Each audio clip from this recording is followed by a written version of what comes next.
Greetings, fellow moviegoers, and welcome to Movie Central, the place to talk about movies, TV shows based on movies, toys based on movies, games based on movies, and rides based on movies. I'm your host, Mr. CCS, and this is my pet gorilla, George. Let's talk about the best-selling book series of all time that was Harry Potter, and its first book, The Philosopher's Stone.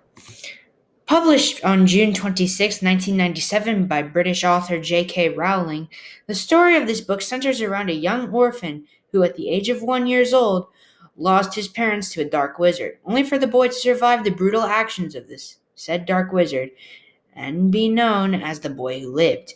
Being taken to a magical school, the boy meets friends, enemies, and encounters dangers along the way. This book would go on to reinvent the fantasy genre and go on to be known as the most well-known book series of all time. And with that success, Warner Brothers decided that it was best to adapt said book into feature film. Originally conceived as an animated film by Steven Spielberg and starring Sora himself, Haley Joel Osment as the title character, Warner Brothers decided that producer David Heyman and director Chris Columbus should take on the role of creating the magical world that Rowling created. And sure enough, it was a big hit, bringing over $1 billion at the box office. But how was this intro to the greatest wizarding franchise possible? Well, we're going to figure that out today. And by request of Overhead Voice, I will be judging these movies as a Harry Potter fan and not as a movie critic entirely. Overhead Voice can do that in his special podcasts. No need for shameless plugs, Mr. CCS. I get it. All right. This is Harry Potter and the Philosopher's Stone, or Sorcerer's Stone if you're American. And since I'm American, I'm going to be calling it Sorcerer's Stone. Come at me. Let's get this show on the road.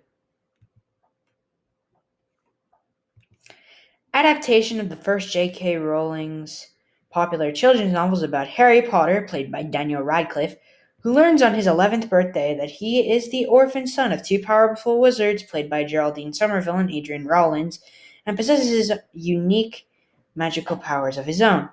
He is summoned from his life as an unwanted child to become a student at Hogwarts, an English boarding school for wizards. There he meets several friends, played by Rupert Grint, Emma Watson, Matthew Lewis, and Alfred Enoch, who become his closest allies and help him discover the truth about his parents' mysterious deaths. I mean, having seen this and read the source material, I'm glad to say that this film is really great and a way to start a franchise. Time for my analyzation. Let's start with the characters. We're going to be here for a bit, so just bear with me. Let's start with Harry. Now, this is when then 11-year-old Daniel Radcliffe had his first starring role in a feature film. And I have to say, if his very first performance was as a leading character wasn't memorable this much, I wouldn't be praising him today, but it was incredibly memorable. And frankly, Harry Potter is Radcliffe's best role yet. He's not the kind of hero who takes glory in his actions. He's the kind of hero who doesn't want to be the hero, but takes the challenge anyways, following Joseph Campbell's hero's journey diagram. That's why Harry Potter is a one-of-a-kind hero. Ron and Hermione, his two friends, are just as good. 12-year-old Rupert Grint and 10-year-old Emma Watson didn't have much acting experience at this point, but I personally think they killed it in these two roles.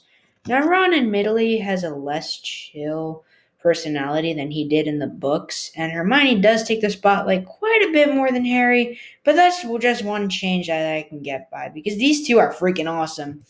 Draco Malfoy, played by Tom Felton, is also a great character.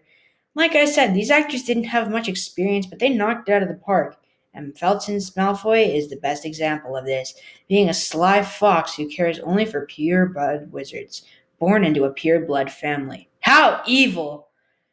Now we move on to our adult characters. Maggie Smith as Professor Mcgonagall is perfect casting. I couldn't ask for anyone else to play this part. She's got a soft voice reminiscent of a motherly figure, and she can even transform into a cat. Wow.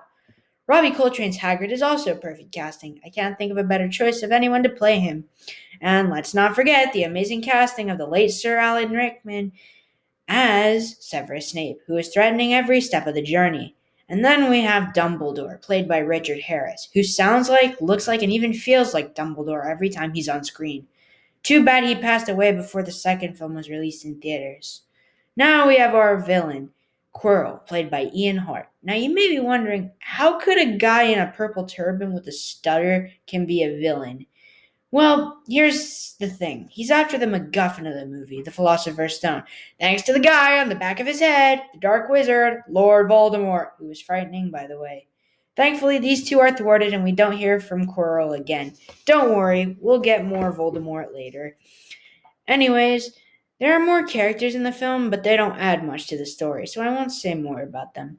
We move on to the visuals next. I'll have Overhead Voice explain his beef with the visuals here before I can talk. Thank you, Mr. CCS. The visuals in this film are honestly dated to some degree. The troll, the Quidditch, and the scene where Neville goes haywire just look like a video game. But aside from that, I really enjoyed watching most of the visuals in this. Thanks, Overhead Voice! I hope one day he'll reveal his true form. Anyways, though the visuals in this film may not stand up to the massive blockbusters we have today or previous VFX from movies like Jurassic Park and Toy Story, they get the job done at the very least. Now we have our score. It was done by John Williams, which is really great because he's made so many amazing scores in the past, and this is one of his best. I'll leave a link to it in the description below. And now we have the action scenes. Holy crap, there is so much action that is great and so much that is unintentional. From the scene at the London Zoo with Harry's abusive and fat cousin Dudley, played by Harry Melling, to the letters flooding the house of Harry's aunt and uncle, played by Fiona Shaw and Richard Griffiths, to the troll scene, to the Quidditch scene, to the Devil's Snare, to the final climactic scene, the action is fantastic. But if I had to choose one, I would gladly recommend the chess sequence due to the exciting nature of the setting, Ron showing his bravery, and the accompanying score in the background, making this scene one of the best in the whole series. Now we come to the final verdict. Not only is this a great introduction to the series, but also an iconic film everyone should watch. Containing amazing characters, accomplishing visuals, fantastic music, and thrilling action, this movie really is one everyone needs to see, and I can't give it anything less than a 10 out of 10. A magical experience you'll never forget. Well, that's it for this review. Feel free to leave your thoughts on the movie in the comment section below. And tune in next week as we take a look and continue our journey through Marvel as we look at Ant-Man. With that said, my name is Mr. CCS. This is Movie Central, and that, my friends, is a wrap. See ya next week.